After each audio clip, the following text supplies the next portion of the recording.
নামাজ, রোজা, হজ, যাকাত, বাহ্যিক ইবাদতের সমস্ত বিধিবিধান মানুষ এখন জানে। কিন্তু যদি বলা হয় আহকামে বাতিনি একটু ঠিক করো, তো কলিজায় লেগে যায়। কেন কলিজায় লাগবে? এই জন্যই তো আল্লাহ রাসূল সাল্লাল্লাহু আলাইহি সাল্লাম বলেছেন, আলা ইন্না ফিল জাসাদি মুদগা ইযা সালুহাত সালুহাল জাসাদু কুল্লুহু ওয়া ইযা ফাসাদাত ফাসাদাল জাসাদু কুল্লু আলা ওয়া হিয়াল কলব। বুখারী শরীফের মধ্যে হাদিস কানে এসেছে, রাসূল পাক সাল্লাল্লাহু আলাইহি ওয়াসাল্লাম বলেছেন, হে দুনিয়ার মানুষ, তোমার এই জায়গায় একটা হৃৎপিণ্ড আছে, গোশতের টুকরা। কলবকে গোশতের টুকরা বলে সম্বোধন করার অর্থ মানুষকে সহজ করে বোঝানো, মানুষকে সহজ করে বোঝানো। এই জায়গায় আল্লাহ রাব্বুল আলামিন কলবের ভিতর, মানে তোমার গোশতের টুকরার ভিতর একটা কলব, রূহ, আত্মা, আরবিতে রূহ বলা হয়, বাংলায় আত্মা বলা হয়। এই জিনিসটা আল্লাহ তাআলা প্রত্যেকটা মানুষের এই জায়গায় আল্লাহ তাআলা ফিট করে দিয়েছেন। আলা ইন্না ফিল জাসাদি মুদগা ইযা সালুহাত সালুহাল জাসাদু কুল্লু। যদি এটা ঠিক থাকে, তোমার নামাজও ঠিক, রোজাও ঠিক, হজও ঠিক, যাকাতও ঠিক, ব্যবসাও ঠিক, মানুষের দান, খায়রাত, সদকা সব ইবাদত ঠিক।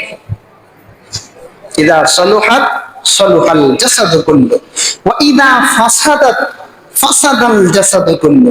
আর যদি এটা নষ্ট হয়ে যায়, তোমার নামাজ নষ্ট, রোজা নষ্ট, হজ নষ্ট, যাকাত নষ্ট, তোমার দান, খায়রাত, সদকা, মানুষের উপকার সব নষ্ট।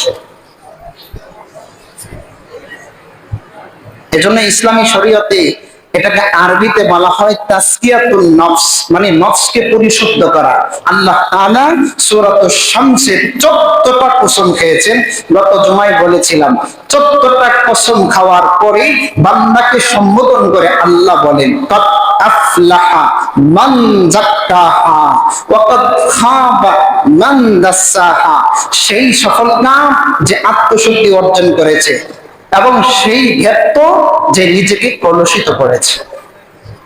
মানে আল্লাহ রাব্বুল আলামিন তোমাকে যেভাবে কত পবিত্র আত্মাটা শিশু বাচ্চা থাকতে, এই ছোট শিশু বাচ্চাটা থাকতে যেমন কত পবিত্র আত্মাটা দিয়েছিল, তুমি মৃত্যুর সময় এই আত্মাটাকে এইভাবেই নিয়ে গিয়েছো। এটাকে বলা হয় কাদ আফলাহা মান যাক্কাহা।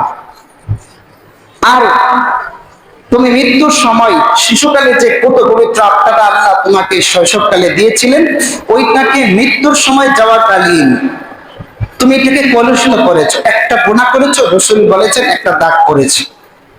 হাদিসে এসেছে এক একটা দাগ করেছো, একটা গুনাহ করেছো আর একটা দাগ করেছো, একটা গুনাহ করেছো আর একটা দাগ করেছো।